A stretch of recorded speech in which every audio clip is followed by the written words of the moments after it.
Naligo na ako. Mahalin nyo yung mga lalaking sabungero. Chok, anong pangarap mo paglaki mo? Matanong ko nga lang kayong mga lalaki. Hulaan kita, ate. Malibog ka.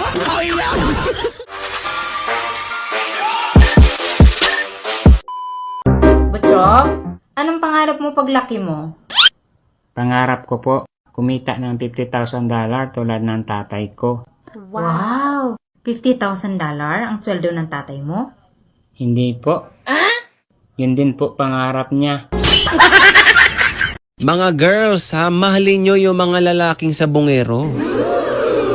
Ingay nga sa sabungan na titiis. Lalong-lalo na yung putak ni Mrs.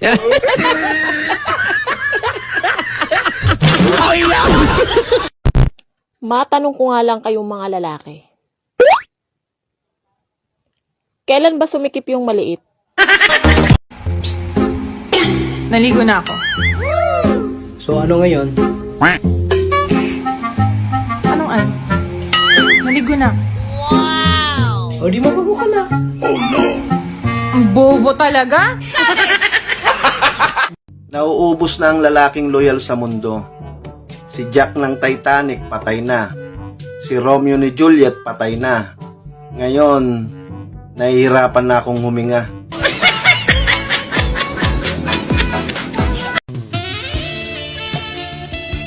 Hulaan kita, ate.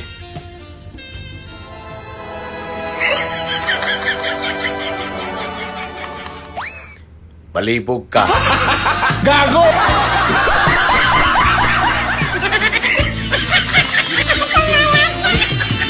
Han, kumusta yung check-up natin sa doktor nung isang araw? May result na ba? Ang alin doon, Han? Kasi nga, gusto kong mabuntis ka na. Kaya nagpa-check up tayong dalawa sa doktor. Ah, oo nga pala, Han.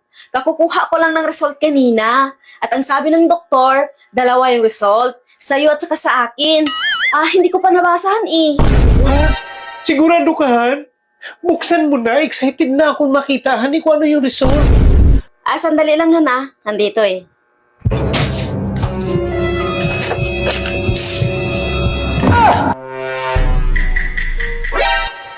Han, bakit?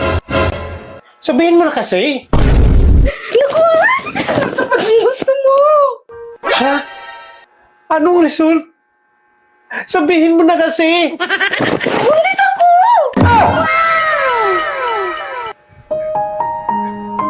Salamat, natupad na talaga yung pangarap ko. Ano, yung isa, ano yung result? Han, bakit? Binibitin mo naman ako eh. Magkulaps ako sa'yo sa sobrang excited at tuwa. Ha? Sabihin mo na. Baog ka!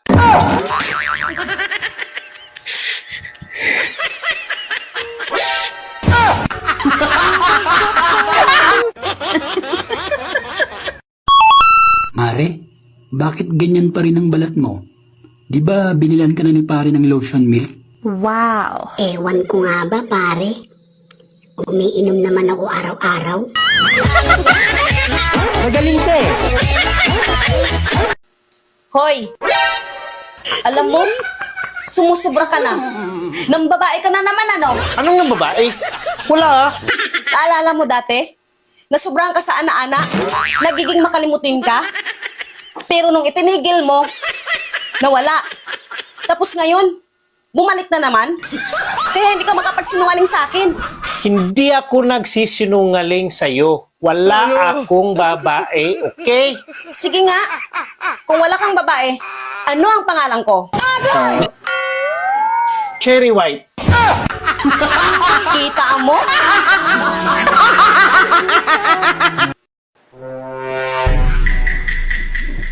Ops. Bakit ngayon ka lang? Ang labas mo sa trabaho, alas 6. Anong oras na? Alas 10 na. Late ka ng 4 na oras. Sabihin natin yung biyahe mo 1 oras, so mayroon ka pang 3 oras na late. Anong ginawa mo sa 3 oras na yan? Ha? Nag-overtime lang kasi kami sa trabaho. Overtime? Sinong niloko mo? Tumawag ako sa trabaho mo at hindi ka nag-overtime. At saka bakit ka may baon-baon na sexy na damit? Akala mo hindi ko alam? Sinusuot ko lang naman yun pag nag-practice kami. Practice ba ka mo? Bakit nakita ka ng friend ko? Sexy ang suot mo at pumasok kayo sa hotel. Saan ang practice doon? Kasama kasi sa practice yun. Kasama sa practice? Bakit lalaki ang kasama mo? Partner-partner kasi kami sa practice para sa Christmas party namin. Hindi ka ba nagsisinungaling? Hindi naman ako nagsisinungaling. Isa sa mga barkada ko ang nagtatrabaho sa hotel na pinasukan nyo. May narinig silang tunog galing sa kwarto nyo. Anong tunog yun? Ungol lang yun. Kita mo na. Nanlalaki ka talaga. Huwag mo sabihin practice yun. Oh, nag-ring yung phone mo. Sagutin mo na. Baka yan yung lalaki na kasama mo sa practice. Ano sabihin ko? Sabihin mo na huwag na niya ulit gawin yung ginawa niya sa'yo. Kasi magkakagulo lang tayo niyan eh. Hello? Sa susunod, wag mo na ako. Anong inantay mo? Sabihin mo na. Wag mo na daw akong pakialaman ha sa susunod. Hindi. Sabihin mo sa kanya kung anong ginawa niya sa'yo, banggitin mo para hindi na niya uulitin. Sa sunod, wag mo na daw ako dilaan ha.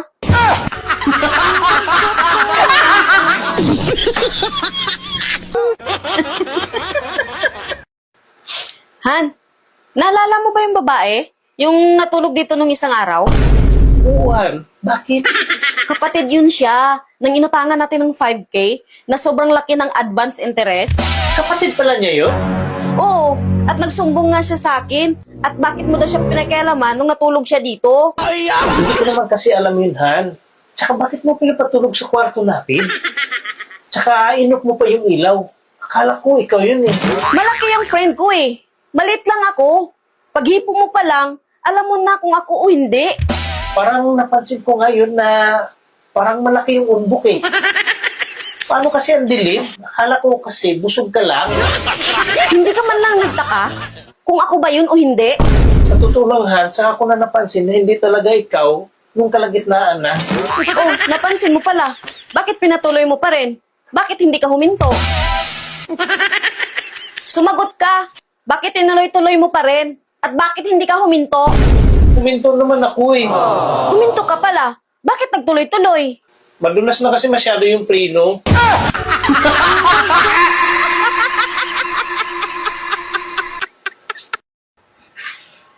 Han, may nagreklamo sa barangay. Galit na galit. Ano bang ginawa mo? Ha? Sila na nga yung nakisuyo sa akin eh. Sila pa yung galit? Bakit? Ano ba nangyari? Nakisuyo sila. Nahawakan yung bird. Oo nga naman, tama naman. Pero bakit sila nagagalit sa'yo? Pero ang ikinagagalit daw talaga nila ay yung nabitawan yung ibon. Galing pa naman daw sa ibang bansa. Ang mahal pa naman nun. Pero bakit mo binitawan? Hindi ko binitawan ng ibon. Sila yung nagbitaw. Eh di ba nga pinahawakan sa yung ibon? Paano sila yung nakabitaw ng ibon ay ikaw yung may hawak ng ibon? Bird lang ang hinawakan ko. Nung hinawakan ko yung bird, nabitawan nila yung ibon. Tika. Ang gulo mo eh. Hawak mo na yung bird, di ba? Oo. Eh paano nila nabitawan yung bird? Eh ikaw na nga yung mismong may hawak. Hindi. Ang ibon hawak nila. Ang bird pinahawakan sa akin. Nung hinawakan ko ang bird, nagulat yung lalaki. Kaya nabitawan yung ibon. Ang gulo mo eh. Bird at ibon, isa lang yan. O sige, yung ibon, hawak ng lalaki. Oo. Ang bird, saan naka-location bago mo hinawakan? Sa ilalim ng brief. Bird yun, di ba? Ang likot talaga ng kamay mo. Ang alam ko, matagal ng tigok yung bird. Pinahawakan nila sa akin para lang pagbintangan ako. Malinis ang konsensya ko. Malinis yung konsensya. Paano mo nasabi na matagal ang tigok yung bird? Matigas na eh. Ang mga feeling magaganda, lumilingon. Ang ganda mo, ang tawag dyan, pilingon.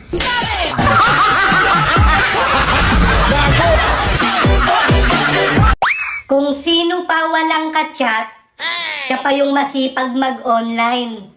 Tulad nitong nanonood, pangiti-ngiti pa.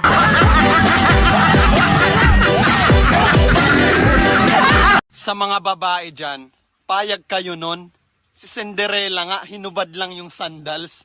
Nagka-love life na. Ikaw hinubad mo na lahat. Di ka pa rin nagustuhan.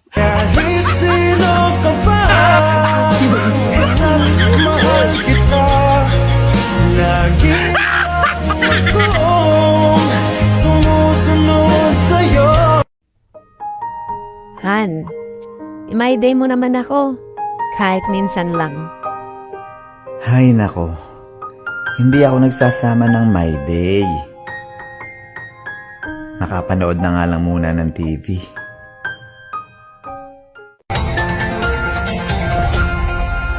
Dahil hindi isinama sa My Day, lalaki umano'y sinaksak ng kanyang girlfriend, patay. Hindi Han, akalain ng isang lalaki na dahil picture naman tayong dalawa. Ang My Day lang. Hello! I love you. Grabe ang panahon. Umalis kang kaakit-akit. Wow. Umuwi kang malagkit.